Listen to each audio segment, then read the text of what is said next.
여러분 안녕하십니까?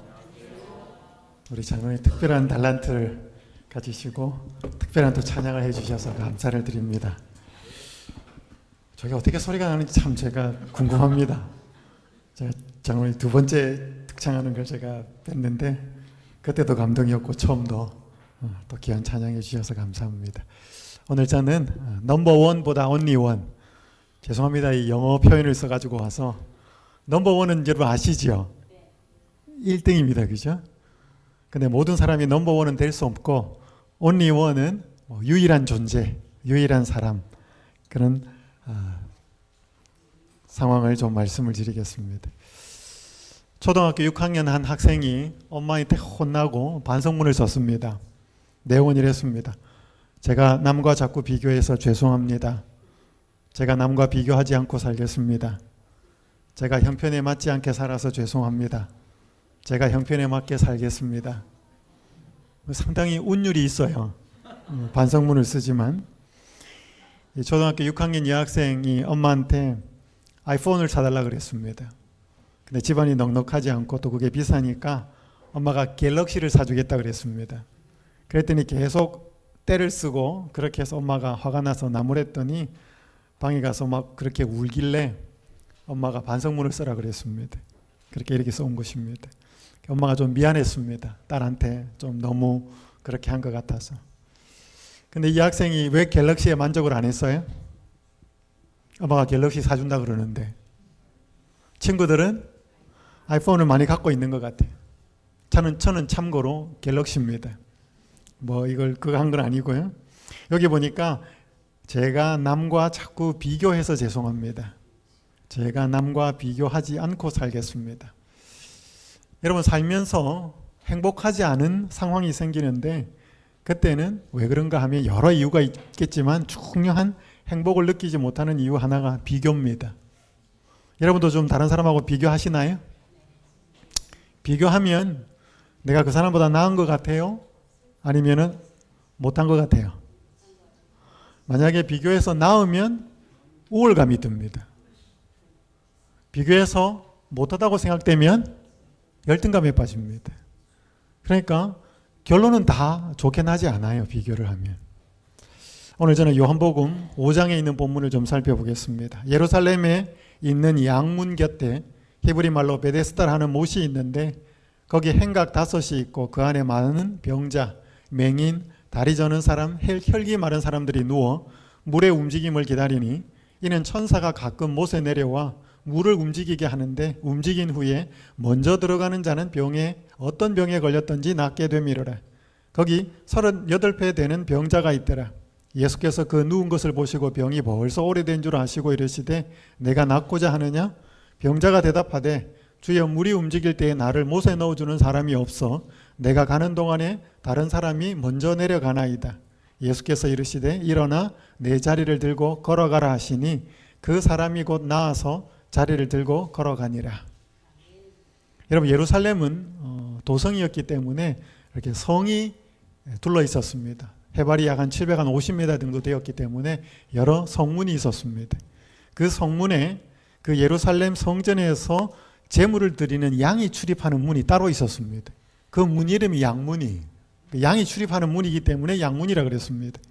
거기에 그 곁에 히브리 말로 베데스다라고 하는 못이 있었는데 거기에 전설 아닌 전설이 내려오고 있는 그런 전설이 있었습니다. 거기에 물이 움직이는데 그 물이 움직일 때 제일 먼저 들어가는 사람은 한 명이 낫는다라고 하는 전설이었습니다. 사실이었을까요? 말 그대로 전설이었습니다. 카드라 통신. 근데 여기 보니까 먼저 들어가는 자는 또 밑에 보면 먼저 내려가나이다. 그러니까 여러분 물이 움직였다 치더라도 몇 등만 낫는 거예요? 1등만 낫는 거예요. 그죠? 2등은 못 낫는 거죠. 2등은 의미가 없습니다. 여러분 이 베데스다는 오늘 우리가 살고 있는 비교하고 경쟁하는 사회의 모습을 아주 잘 보여줍니다. 2등은 필요 없고 여러분 올림픽 같은 데 나가서 은메달 따면 그 종목에서 2등 한 거잖아요. 잘한 거죠. 굉장히 잘한 거예요. 근데 북한하고 우리나라는 은메달 따면 고개를 푹 숙입니다. 다른 나라들은 난리가 나는데 1등을 못했다는 거죠.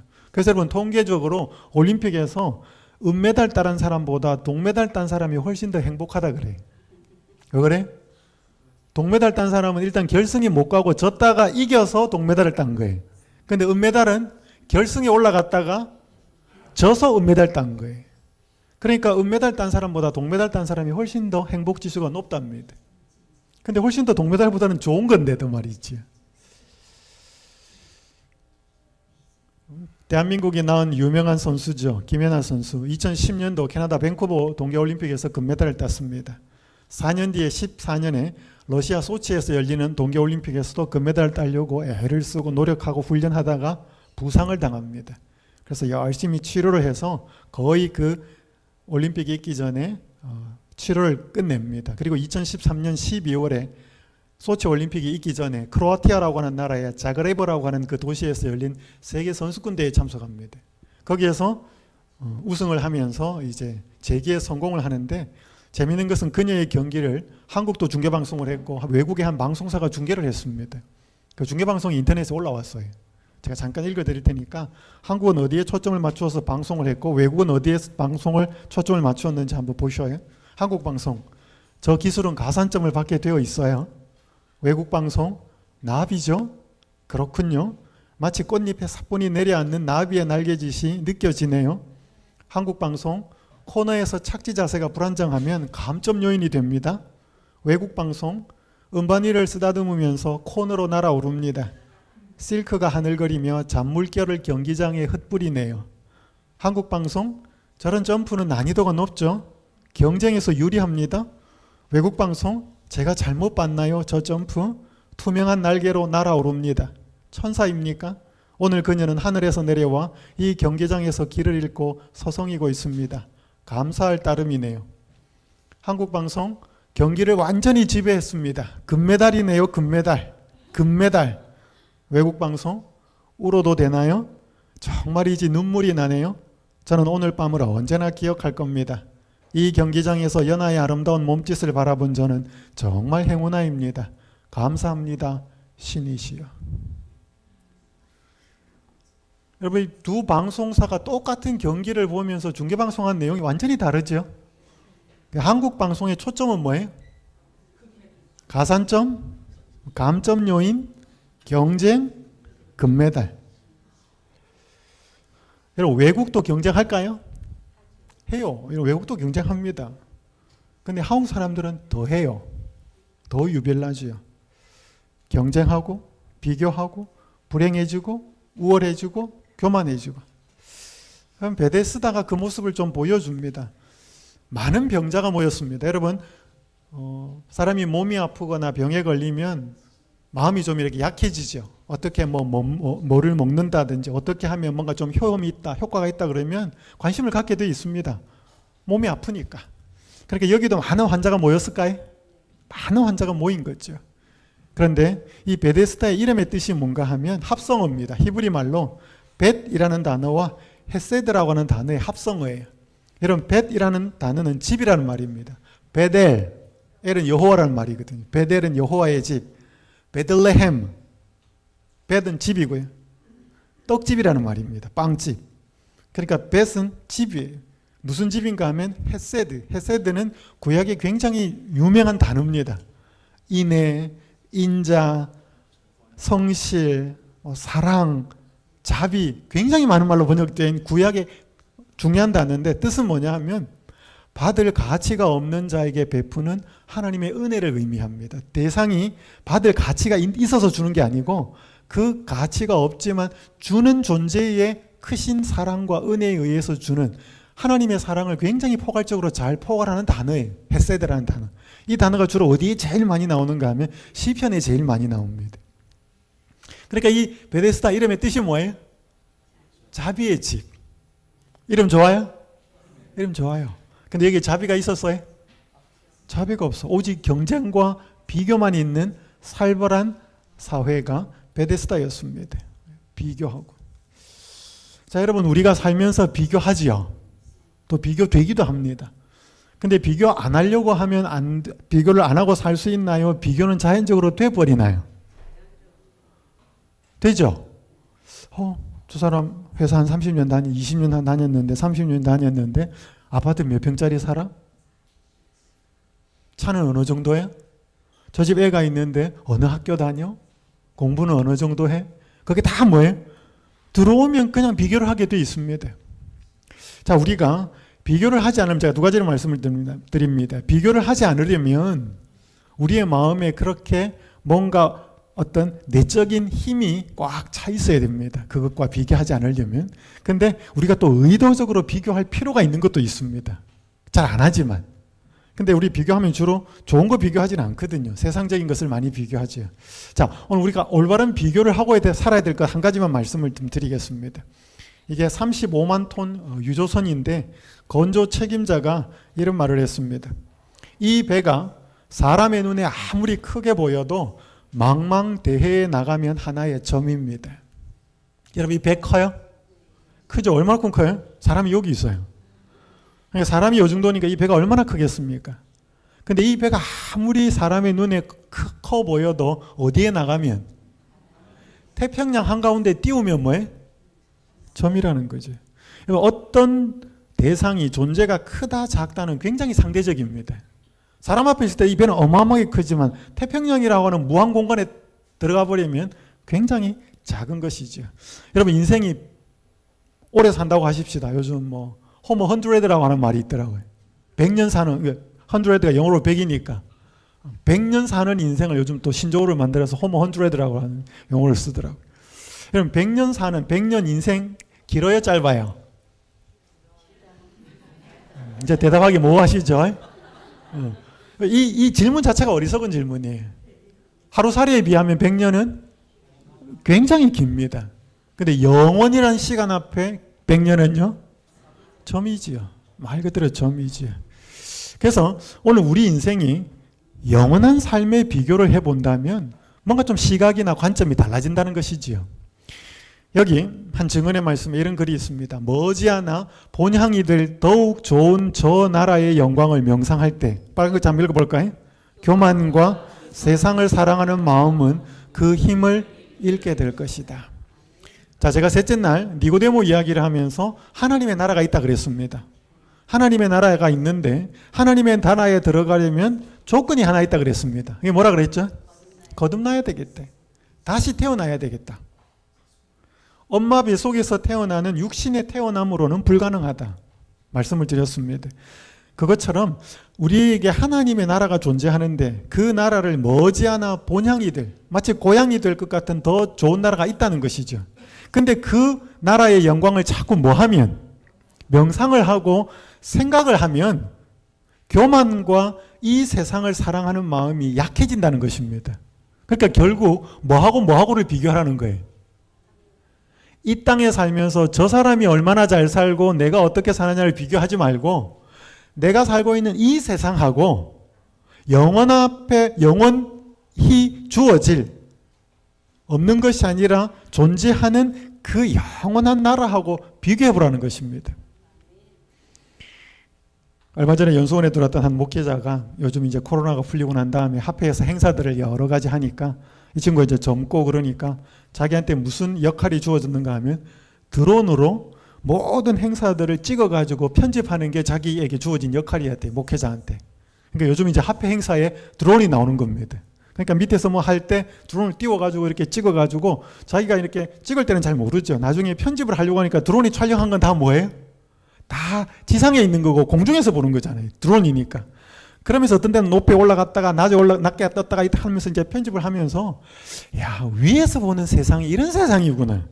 그러니까 이렇게 그렇게 갈 때 볼 때는 고만고만한데 이게 몇십 미터 떠가지고 위에서 찍어서 촬영을 하는 밑에서 본 모양은 훨씬 다르더라는 거지. 훨씬 더 생각보다 조그맣더라는 거지. 작다는 거죠.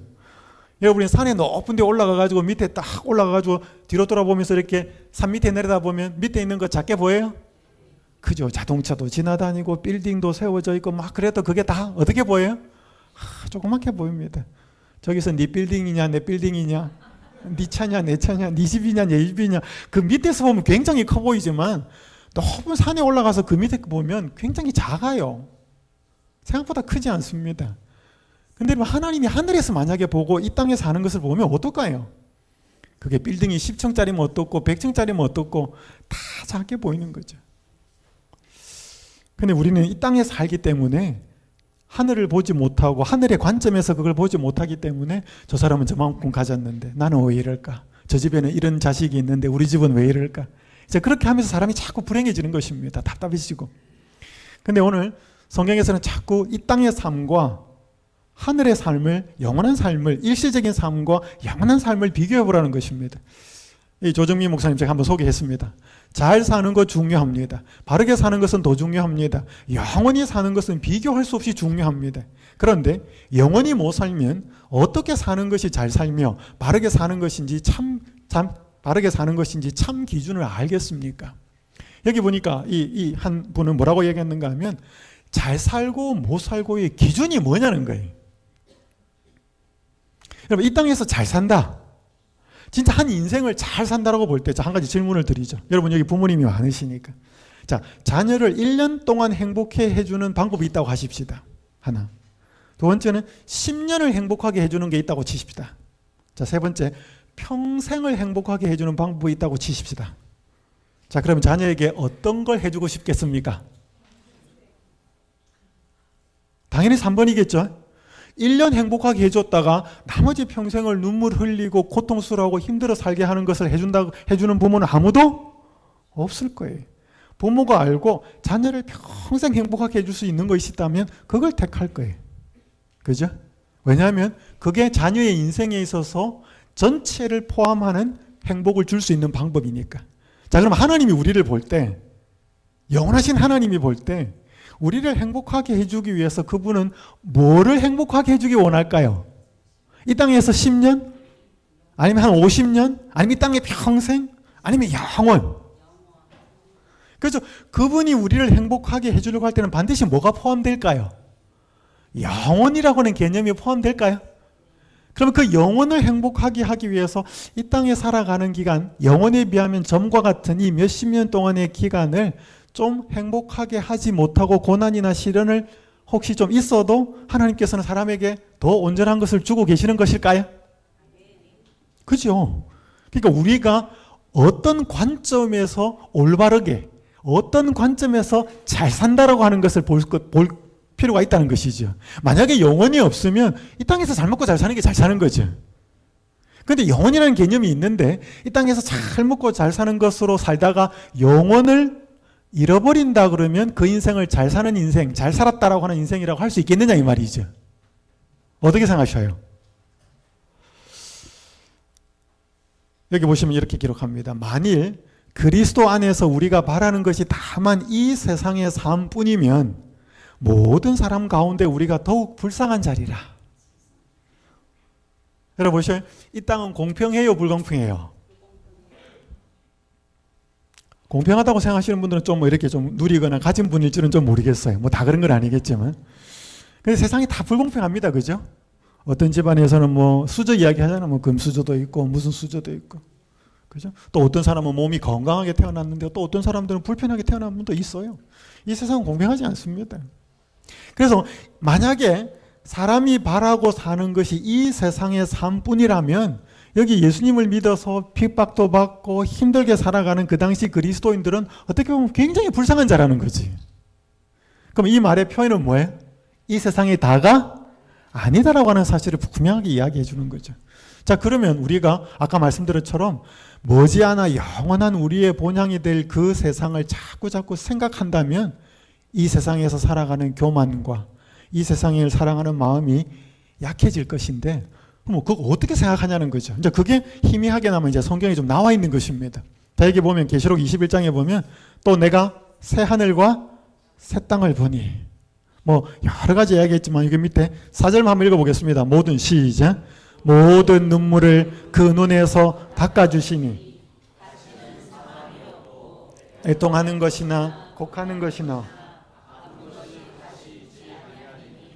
처음 것들이 다 지나갔습니다. 여러분 이런 세상이 올까요? 여러분 요즘 뭐 때문에 눈물을 흘리셔요? 뭐 때문에 좀 슬프셔요? 슬프죠? 답답한 것도 있고. 아프신 거 있죠? 그런 것이 하나도 없는 세상이 있을까요? 여기 이제 성경 말씀이 있다고 하는 거죠. 그런 세상을 자꾸 생각해 보라는 거죠. 명상을. 이 세상하고 자꾸 비교해 보면서. 이게 미국 캘리포니아주에 있는 한 가정에서 있었던 일인데요. 아들이 둘인데 지미와 제이스라고 하는 이 두 아들이 태어났는데 유전적으로 선천성 생명이었습니다.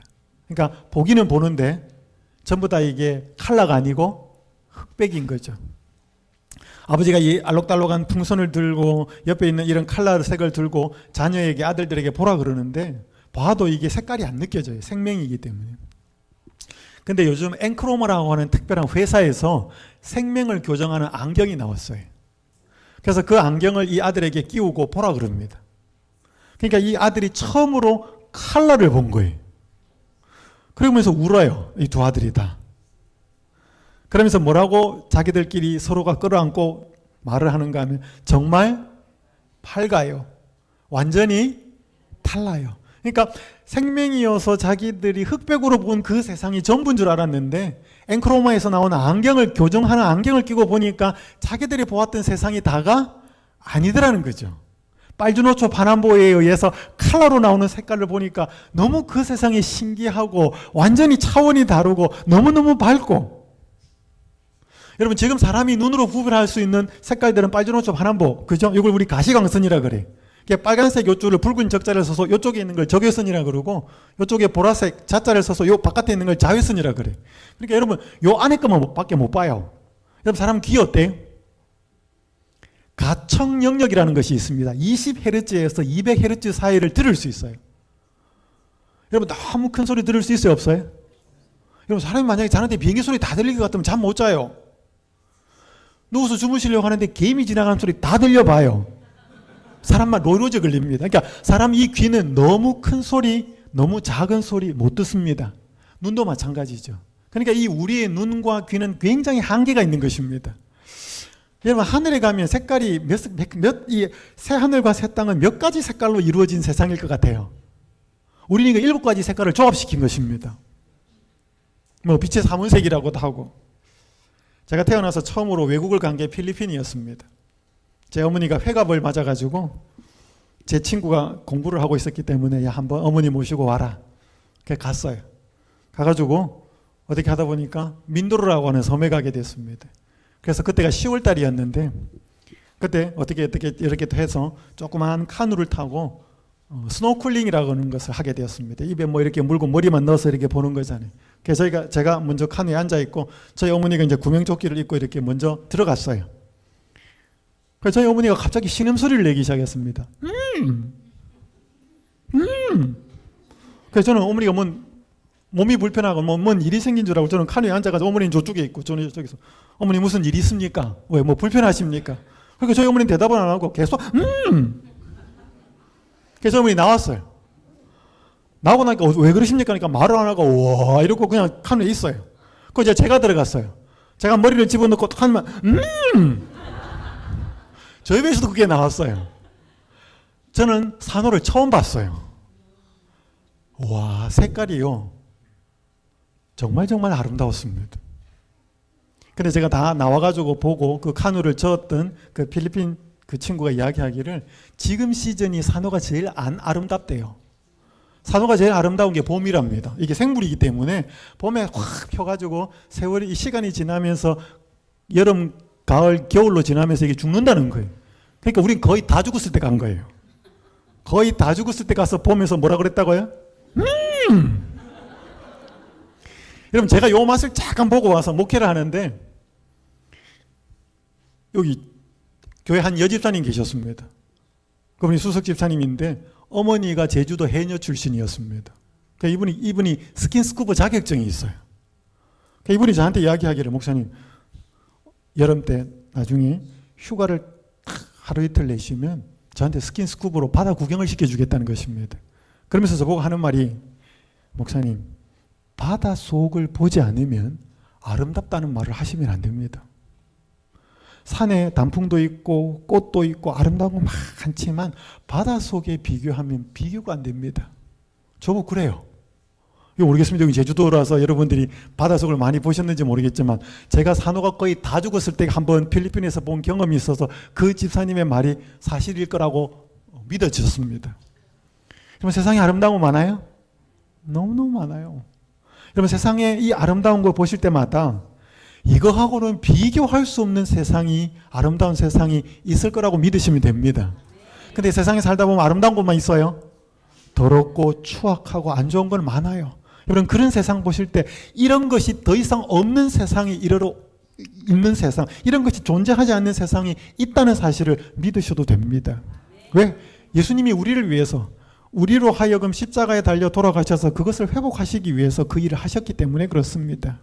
여러분 이걸 자꾸 생각하면 이 땅에서 얼마나 높냐, 이 땅에서 얼마나 가졌냐, 이게 자꾸 약해진다는 거예요. 이 생각을 자꾸 하다 보면. 하나만 더 하죠. 여러분 부활할 때 제가 이걸 다 죽음까지 이야기할 시간이 없기 때문에 분명히 예수님 안에서 잠든 사람은 예수님이 땅에 재림하실 때 사람은 부활합니다. 근데 부활할 때 키가 어떻게 될까를 예언의 신에는 기록하고 있습니다. 모든 사람은 그들이 무덤에서 들어갈 때와 똑같은 키로 나온다. 제가 연수원에서 강의를 한번 했는데 한 분이 여기 병원에서 온 간호사 한 분이 앞에 앉아 계셨어요. 키가 자그마했어요. 요 문장을 딱 읽고 그분하고 눈이 딱 마주쳤어요. 그랬더니 그분의 얼굴에 실망이. 네. 모든 사람은 그들의 무덤으로 들어갈 때 똑같은 키로 나온다 그러니까 굉장히 실망하는 거예요. 제가 계속 읽었습니다. 부활한 무리 가운데 선 아담은 키가 크고 위험 있는 모습을 지니고 있지만 하나님의 아들, 예수님입니다. 하나님의 아들보다는 키가 조금 작다. 아담과 그 후세의 백성을 비교해보면 현저한 차이가 나타난다. 그 한 가지 점으로 또 인류가 크게 퇴화된 것을 알 수 있다. 그러나 모든 사람은 다 영원한 활력과 원기를 소유하고 부활한다. 오랫동안 잃어버렸던 에덴의 생명나무로 나아가는 길은 회복되고 구속받은 자들은 처음 영광 중에 있을 당시의 인류의 완전한 키만큼 자라난다. 그러니까 다 부활을 할 때 누가 제일 크다고요? 여기 예수님이 제일 크고 아담은 조금 작고, 그러니까 사람이 다 부활한 거 보면 이게 진화가 된 게 아니고 뭐예요? 퇴화가 됐다는 걸 알 수 있다는 거죠. 왜? 그게 제일 크니까 쫙 이렇게 되는데 전부 다 죽음의 흔적이나 고통의 흔적은 있지 않고 영원한 활력과 그런 생명을 갖고 부활한 거죠. 근데 들어갈 때하고 똑같은 모습으로 나온다는 거예요. 여러분 그래야 알아볼 거 아니에요. 내 사랑하는 부모님 혹은 내 사랑하는 사람이 잠들었는데 그 첫째 부활에 그 일어날 때 만나서 얼굴 보고 확인하고 하는데 확 달라져 가지고 나타나 봐요. 누구세요? 이렇게 아니에요. 그러니까 다 확인이 된다는 거죠. 이렇게 반갑게 확인하고 부둥켜 안고 그 재회의 기쁨을 한 다음에 인류의 원래의 키만큼, 첫사람이 가졌던 그 키만큼 뭐예요? 구속받은 자들은 처음 영광 중에 있을 당시의 인류의 완전한 키만큼, 누구만큼? 아담과 하와만큼, 그 키만큼 자란다는 거예요. 그게 확인이 된 다음에 쑥 자란다는 거예요. 마치 콩나물 쭉 자라듯이. 완전히 이거 만화 영화 같지 않아요? 애니메이션? 자, 요걸 딱 읽고 그분하고 또 눈이 마주쳤어요. 그랬더니 막 박수를 치면서 잘한대, 잘한대, 잘한대. 여러분 이런 거 한번 상상해 봐요. 얼마나 재밌는가. 그래서 성경과 특별히 남은교회 주신 이 어떤 증언의 말씀을 통해서 영원한 본향이 어떤 세상일 것인가에 대해서 자꾸 생각하면 오늘 이 땅을 사랑하는 마음이 약해진다는 것입니다. 여러분 저 가성비라는 말 쓰죠. 가성비 들어보셨죠? 가격 대비 성능. 여러분 가격 대비 성능 제일 좋은 게 뭐예요? 오늘 이 땅에서 가성비 제일 좋은 게 뭡니까? 어디다 투자를 하면 제일 수확이 많아요? 주식? 부동산? 뭐 어디다 투자를 하면 수익이 제일 많겠습니까? 여러분 하늘에 투자하면, 믿음에 투자하면, 예수님에게 투자하면 가성비 제일 좋습니다. 이 땅에서 우리가 믿는 믿음을 통하여서, 그분을 믿는 믿음을 통하여서 그분이 이루신 영원한 생명을 얻게 되면 그것보다 가성비 큰 건 없어요. 그래서 진짜 지혜로우면, 여러분 진짜 지혜로우면 무엇을 붙들어야 될지, 무엇을 그렇게 힘주고 아니고 놓아도 될지, 여러분 그건 더 크고 소중하고 영원한 것을 아는 사람이 그걸 선택과 집중을 할 수 있는 것입니다. 근데 하늘에 대한 소망이나 그것이 없는 사람은 이 땅이 다니까 이걸 붙들어야 돼. 쥐어야 되죠. 이거 없으면 내가 대접도 못 받고 인정도 못 받고 나 무시하니까 어쨌든 이거를 쥐어야 되는데, 영혼을 소유하고 있는 사람은 이 자체에 그렇게 먹고는 살아야죠. 집도 있어야 되고 옷도 있어야 되고 하지만 그것이 별로 그러니까 이게 여러분 5천 원짜리 밥 먹는 거하고 만 원짜리 밥 먹는 거하고 10만 원짜리 밥 먹는 거 어때요? 여러분 10만 원짜리 밥 먹으면 화장실 안 가요? 그죠? 안 먹고는 살 수 없어요. 그죠? 안 먹고는 살 수 없기 때문에 먹어야 되는데, 만 원짜리 먹은 거나 10만 원짜리 먹은 거나 내가 혼자 가서 뭐 해 먹은 거나 멋진 레스토랑에서 서빙 받아가면서 먹은 거나 시간 지나고 나면 별 차이 없어요. 근데 사람은 그렇게 대우받고 우아하고 고상한 데서 먹으면 자기 인생이 굉장히 명품 인생 같은. 이거 하나만 더 보겠습니다. 제가 좋아하는 말씀입니다. 함께 한번 읽어보겠습니다. 시작. 장차의 생애에서는 이 땅에서 우리를 밝혀질 것이다. 우리는 응답을 받지 못했던 것으로 보였던 우리의 기도와 좌절당했던 희망이 우리에게 가장 큰 축복이었다는 것을 알게 될 것이다. 여러분 봐봐요. 장차의 생애, 올 세상입니다. 거기에서는 이 땅에서 우리를 괴롭게 하고 실망케 했던 신비로운 것들이 밝혀질 거라는 거예요. 그러니까 보니까 여러분, 우리는 응답을 받지 못했던 것으로 보였던 우리의 기도와 좌절당했던 희망이 우리에게 가장 큰 축복이었다는 것을 알게 될 것이다. 우리 살다 보면 어려운 일 당해요? 희망이 꺾일 때가 있어요? 그때 우린 기도해요. 하나님 도와주시고 이렇게 인도해 주십시오. 그렇게 기도해도 응답이 안 돼. 와, 왜 이럴까? 고민과 갈등과 그렇게 하다가 잠들었어요. 근데 예수님이 땅에 오셔서 부활하고 나중에 모든 것을, 여러분 새 하늘과 새 땅은 학교예요. 학교. 하나님께서 우리를 어떻게 인도하셨는지, 우리가 보이지 않는 손길 속에서 그분이 우리의 생애를, 우리의 구원을 위해서 어떤 역할들을 하셨는지를 다 확인하는 것입니다. 아, 그때 그렇게 기도가 응답 안 되고, 그때 그렇게 힘들었고, 그때 그렇게 절망했던 일이 내 구원을 위해서 하나님께서는 이렇게 인도하고 계셨구나. 그 사실을 다 확인하게 된다는 거예요. 아, 그랬구나. 그러니까 그때 너무너무 감사와 기쁨이 넘쳐나는 일들이 그때 일어나겠다는 것이죠. 그러니까 여러분 여기 보셔요.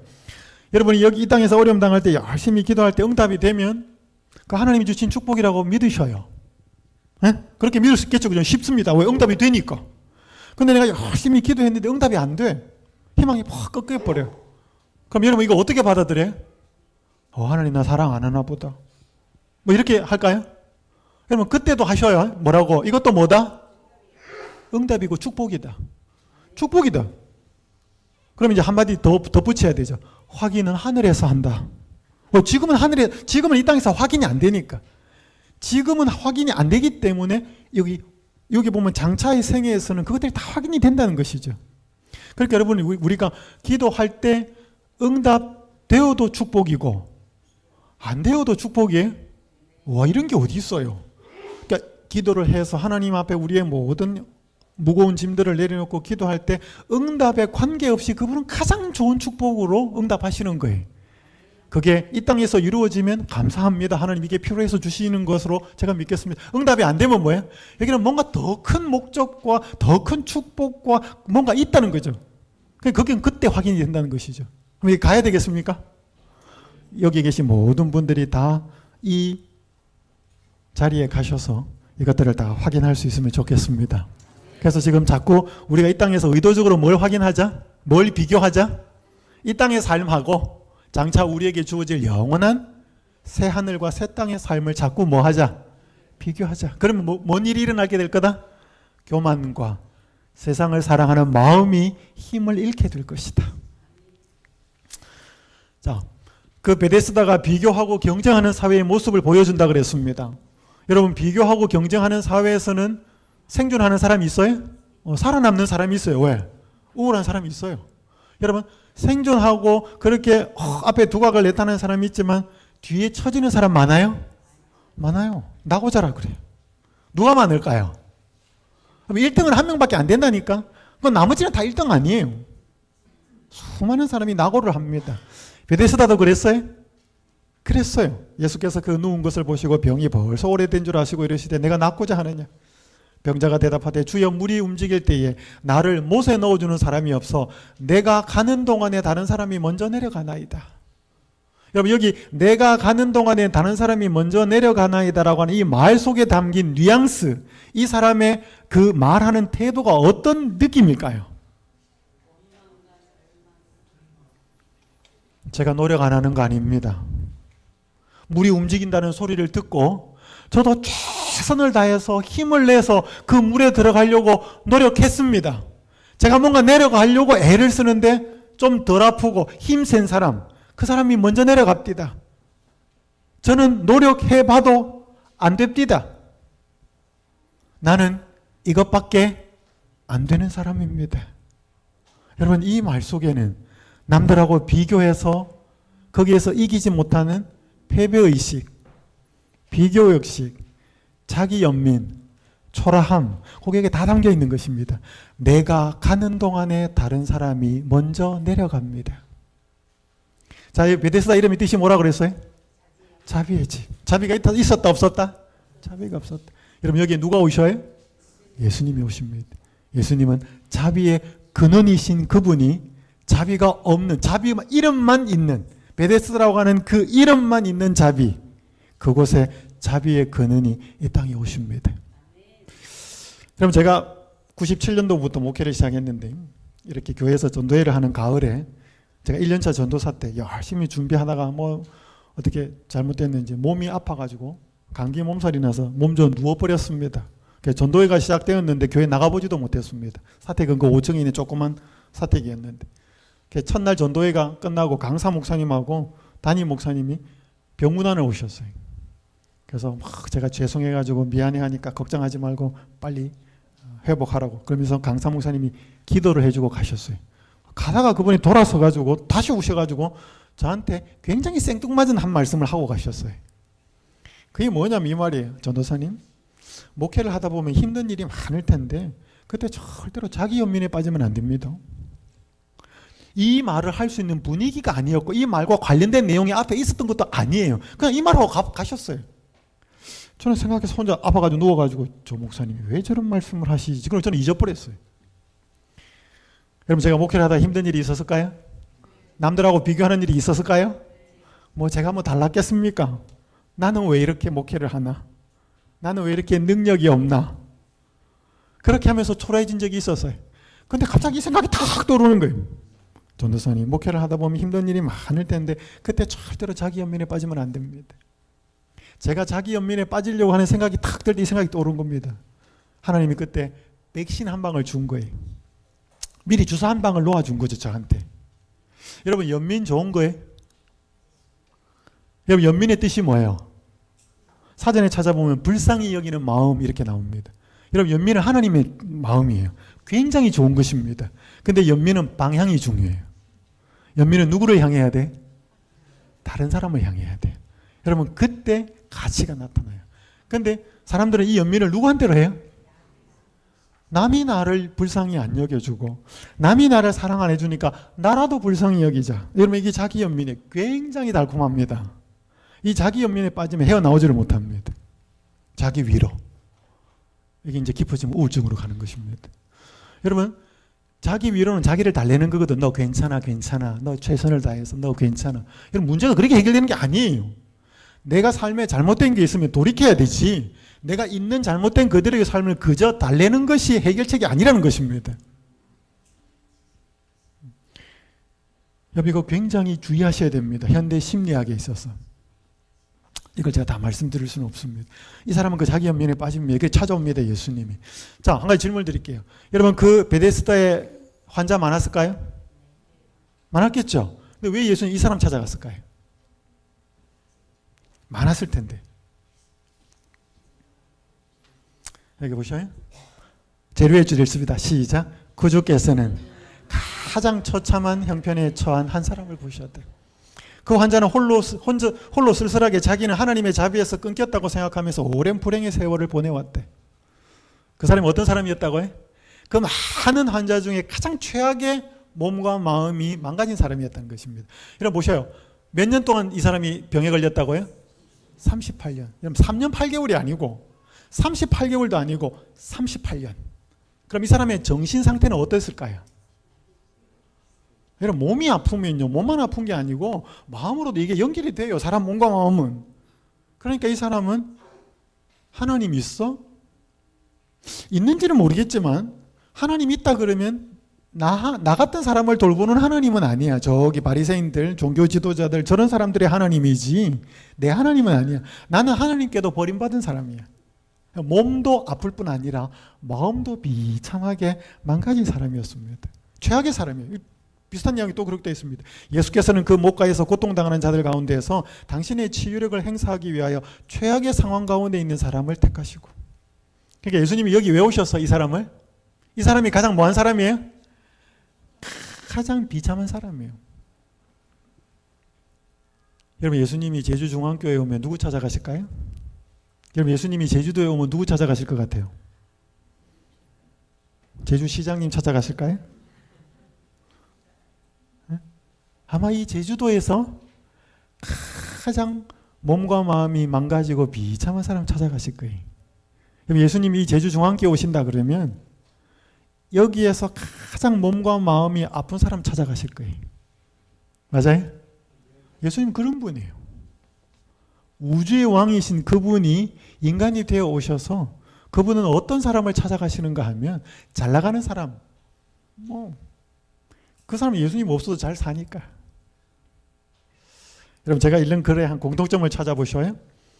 각 영혼은 마치 그가 구주께서 위하여 죽으신 유일한 사람인 것처럼 예수님에게 잘 알려져 있다. 그분은 마치 이 지구 표면에 그 사람 외에는 다른 사람이 없는 것처럼 각 사람을 돌보신대. 비록 잃어버린 영혼이 단 한 사람뿐이라 할지라도 그리스도께서는 그 한 영혼을 위하여 죽으셨을 것이다. 하나님과 각 사람과의 관계는 그가 당신이 사랑하시는 아들을 나 외에 다른 사람을 위하여서는 주시지 않은 것처럼 그렇게 명료하고도 완전하다. 이게 다 공통점이 뭐예요? 여러분이 자녀를 학교 보내놓고 혹은 아이 유치원 보내놓고 뭐 우산을 가지든 뭐 아이 마중을 나가서 기다리면 아이가 학교 마치고 와 나오면 학생들이 많이 나갈 때 누구만 보여요? 잘생기고 키 크고 멋진 애가 보이는 게 아니고 자기 자식만 보여요. 맞아요? 제 아이가 고등학교 다닐 때 서울 3년 다닐 때 물 보러 합창단을 했습니다. 그래서 안식일 오후에 이렇게 하면 제가 목회하다가 이렇게 오라 그러면 이제 늦게 일 마치고 이제 가면 앞에서 공연을 하고 있습니다. 그럼 저는 눈이 나빠가지고 뒤에 이렇게 앉으면 아이들 쭉 서 있으면 누가 누군지를 몰라요. 근데 제 집 사람은 딱 앉으면 한번 딱 보고 나면 아 우리 아들 저기 있다 이렇게. 그러니까 엄마는 동물적인 감각으로 그 많은 사람들 중에 내 아들 바로 찾아. 여러분 모든 부모는 사람 아무리 많아도 자기 자식은 눈에 확 띕니다.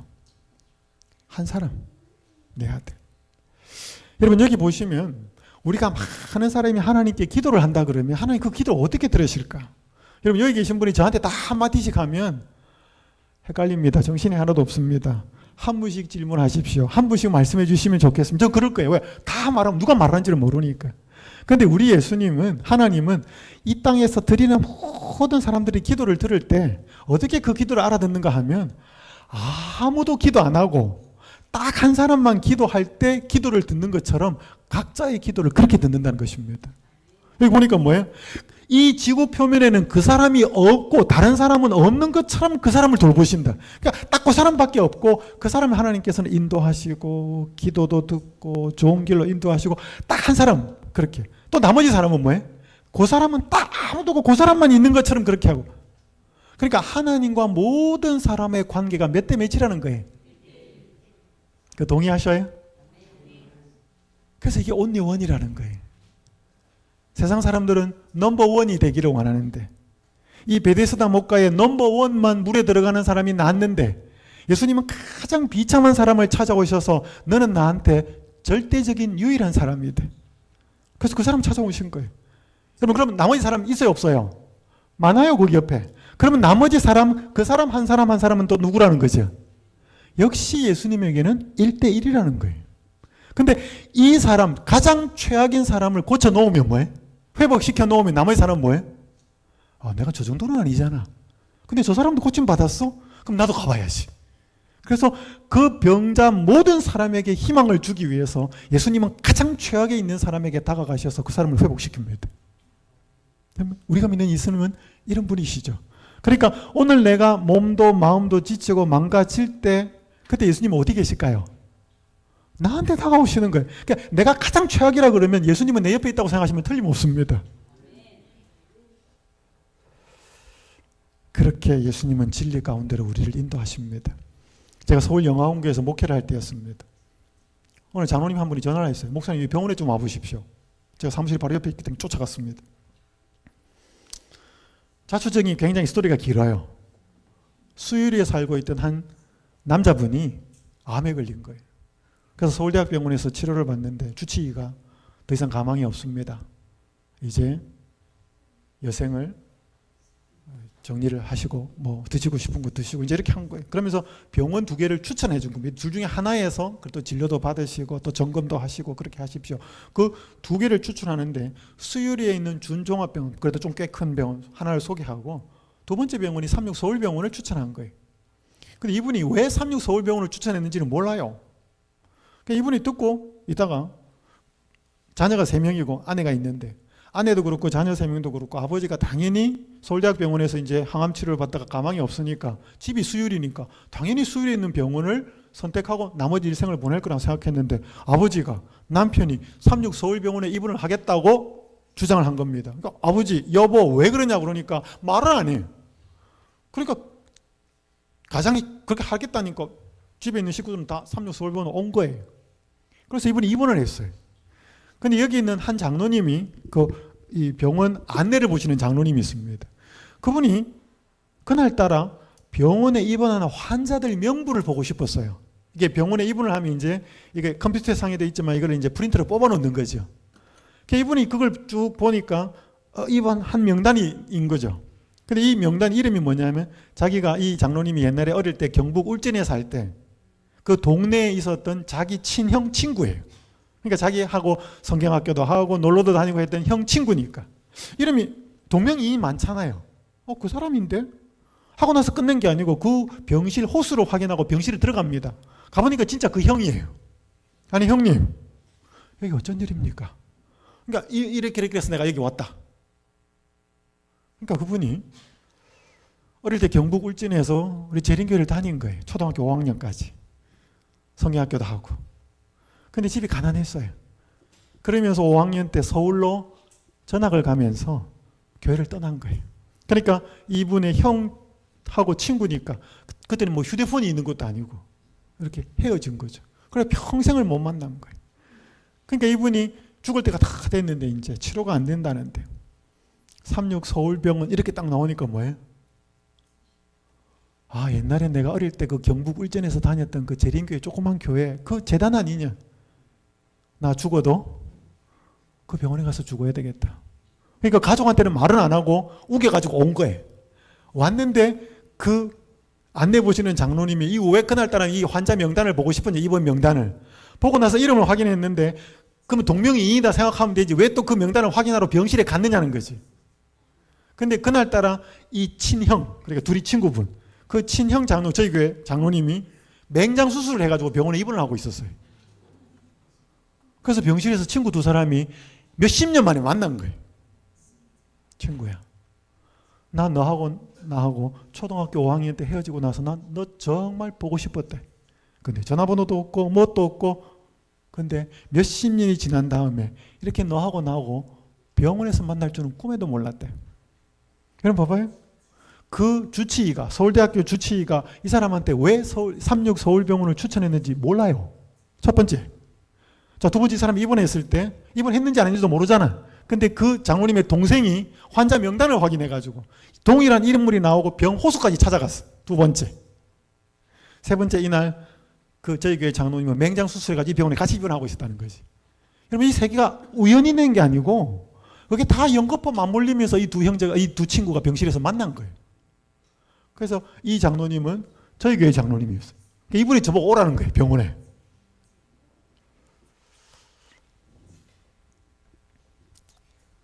이런 말씀이 있습니다. 시대 소망에. 그리스도께서는 바람과 같이 보이지 않는 힘으로 사람의 마음에 끊임없이 역사하고 계신다. 그리스도께서는 바람과 같이 보이지 않는 힘으로 사람의 마음에 끊임없이 역사하고 계신다. 여러분, 그 초등학교 5학년 때까지 믿음 생활 하다가 부모님 따라서 서울 가면서 이제는 먹고 산다고 신앙도 잃어버리고 교회도 잃어버리고 예수님도 잃어버리고 그냥 주어진 환경에서 열심히 돈 벌고 사다가 그래서 한 여성을 만나서 결혼하고 3남매 낳고 살다가 열심히 살았는데 암에 걸린 거예요. 그래서 서울대학병원에 가서 최선을 다해서 진료하고 치료했는데 안 된다 그런 거예요. 이제 그렇게 세상을 마감할 텐데 그 거의 인생의 마지막 순간에 그 주치 입에서 튀어나오는 마을 한 병원, 삼육서울병원. 여러분, 그 서울대학교 주치 그 의사의 입에서 왜 그 병원이 튀어나왔겠냐 이 말이죠. 누가 그 말을 하게 했겠냐는 거죠. 그러니까 다른 사람들은 몰라도 이분은 잊혀졌던 자기 신앙이 생각이 난 거예요. 나 죽어도 우리 재림교회 병원에 가서 죽어야 되겠다. 그분이 오셨어요. 그 친구가 우리 저희 교회 장로님이 그랬습니다. 친구야, 내 가만히 이 되어간 상황을 보니 하나님이 너를 사랑하셨어. 하나님이 너를 기억하셨어.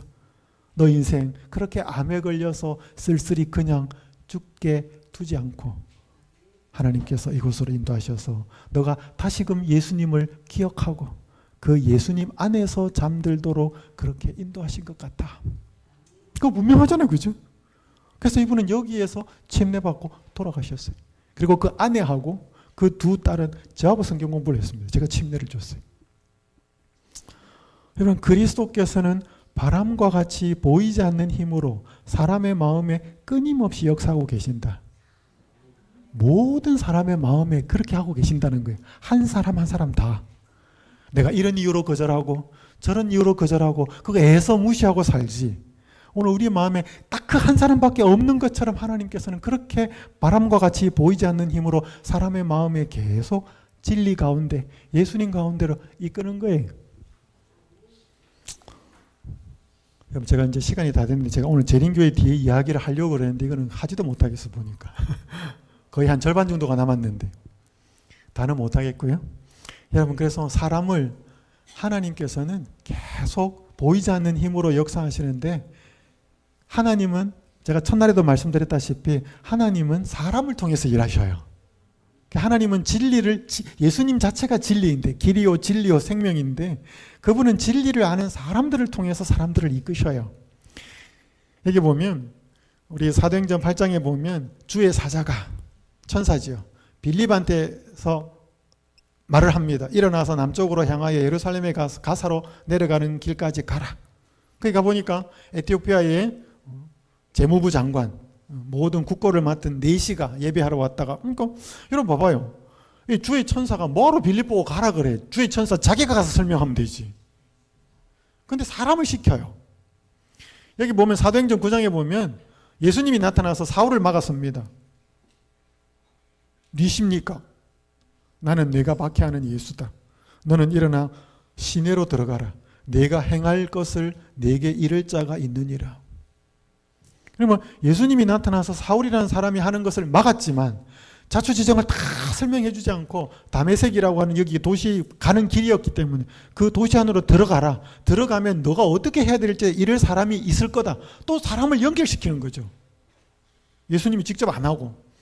여기 보면 고넬료라고 하는 사람이 사도행전 10장에 나오는 이 사람이 이탈리아의 백부장이었습니다. 한 100명 정도의 군인이 있는, 지금으로 말하면 한 중대장쯤 되는, 중이나 대위 정도 계급이 되는 초급 장교인데 진리를 찾는 마음이 있으니까 하나님의 천사가 또 나타나서 뭐해? 내가 지금 사람들을 요바에 보내어서 베드로라고 하는 시몬을 청하라. 거기 가서 베드로 불러와서 네가 궁금한 거 물어보고 질문을 하고 그거 들어라. 그러니까 여러분 여기 보면 주의 천사가 예수님이 나타나서 자꾸 사람들을 누구랑 연결시키는 거예요? 진리를 알고 있는 사람들. 우리 이거를 교회라 그럽니다. 하나님께서 예수님을 믿고 아는 교회 공동체의 사람들을 자꾸 연결시키는 거죠. 이런 말씀이 기록되어 있습니다.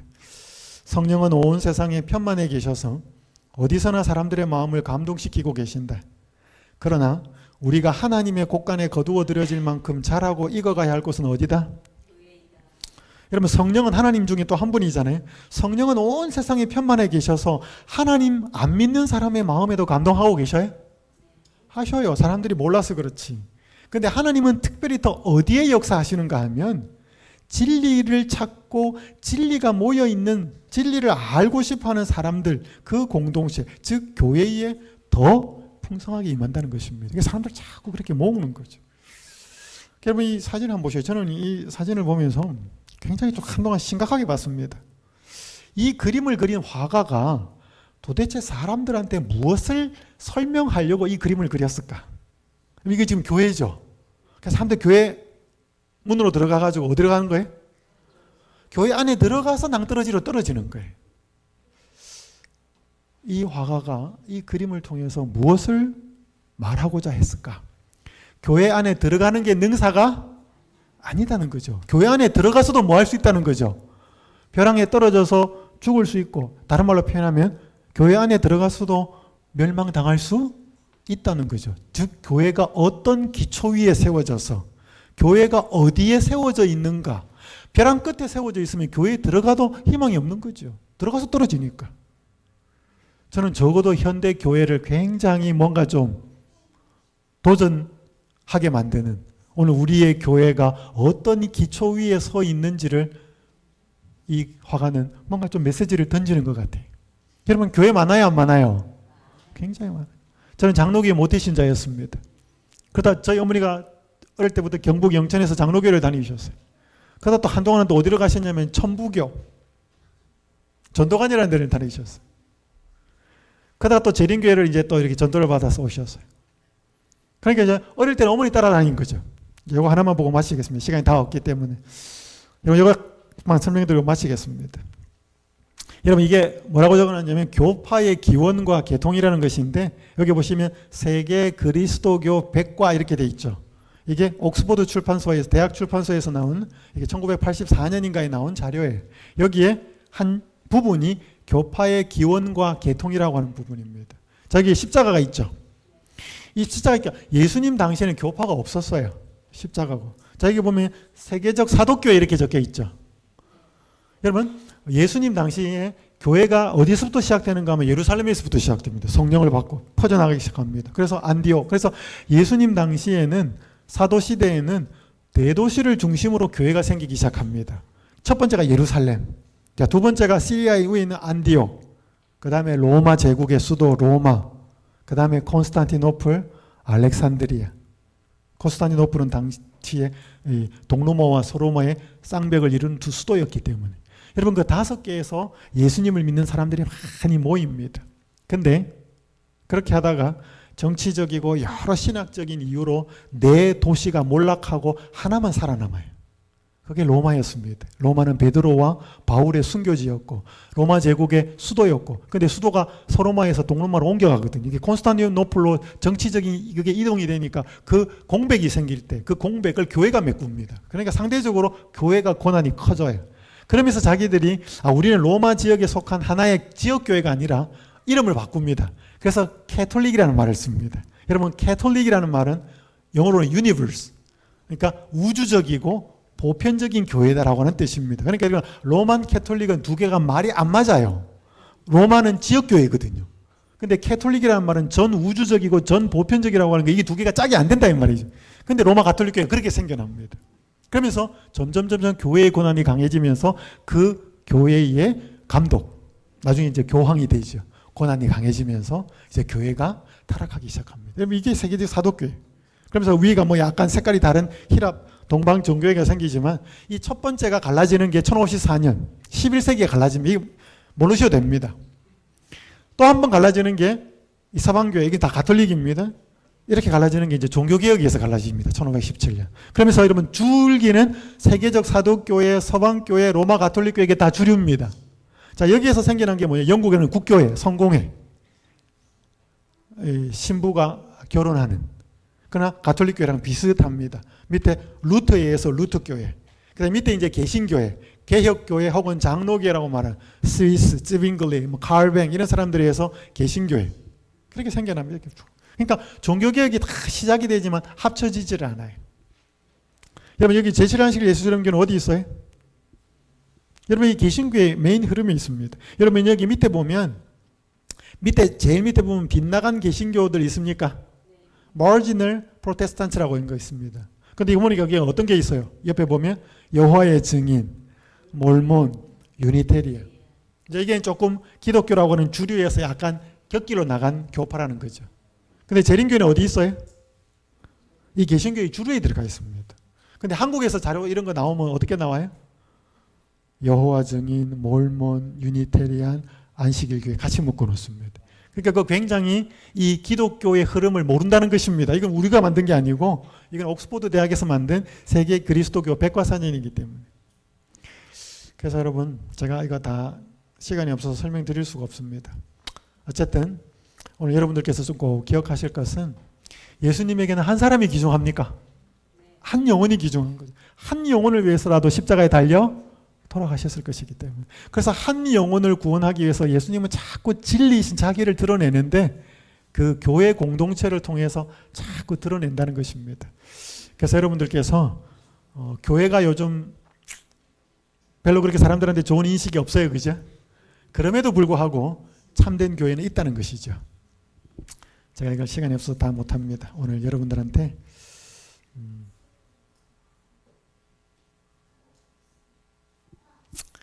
이 말씀 읽고 제가 기도하고 마무리하겠습니다. 우리 또 오늘 어제 하고 나서 첫 번째, 두 번째 한 번 더 결심사를 한번 하도록 하겠습니다. 저 한번 나눠주시기 바랍니다. 여러분 이게 필립 얀시라는 작가가 이런 말을 했습니다. 하나님의 사랑은 값없이 아무 조건 없이 온다. 내가 아무리 잘난 짓을 해도 하나님의 사랑은 커지지 않는다. 내가 아무리 못난 짓을 해도 하나님의 사랑은 작아지지 않는다. 하나님은 그냥 나를 사랑하신다. 잠깐 질문을 드릴게요. 여러분 내가 어떤 행위나 어떤 선택을 하면 하나님이 나를 더 사랑할까요? 솔직히 한번 생각해 보세요. 내가 어떤 행위를 하거나 잘못된 행위를 하면 하나님께서 나를 멀어지실까요? 어떻게 생각하셔요? 여러분 부모는 때때로 그래요? 자식이 예쁜 짓 하면 더 사랑해요? 하나님 어떨 것 같아요? 여러분 하나님은 우리의 행위에 따라서 그분의 사랑과 그분의 가까이 왔다가 멀리 갔다 그러지 않아요. 하나님은 우리의 의도와 상관없이 이미 그분의 사랑을 다 베풀어 보여주셨습니다. 그런데 내가 하나님께 조금 더 가까이 가면 하나님의 사랑에 가까이 와 있다는 걸 깨달아요. 그런데 내가 하나님 멀어지면 하나님이 자기를 버리거나 하나님이 멀리 있는 것 같아. 그러니까 결국 하나님은 변하지 않아요. 그런데 누구에 따라서? 내 선택과 내가 하나님과의 가까운 거리의 정도에 따라서 그 하나님이 사랑하는 것 같기도 하고 멀어지는 것 같기도 그래요. 이해되시나요? 그래서 우리가 하나님은 늘 그 자리에 있습니다. 그러나 우리가 그분에게 한 발짝 다가가면 선택하면 그분이 내 곁에 계속 계시다고 하는 것, 그때부터 계속 계시고 그 자리에 늘 계셨다는 사실을 알게 됩니다. 그래서 하나님의 사랑은 우리가 뭐 한다고 해서 커지지도 않고 하나님의 사랑은 내가 뭘 잘못한다고 해서 작아지지도 않아요. 하나님은 우리를 왜 사랑하셔요? 그냥 사랑해요. 여러분 그게 사랑이에요.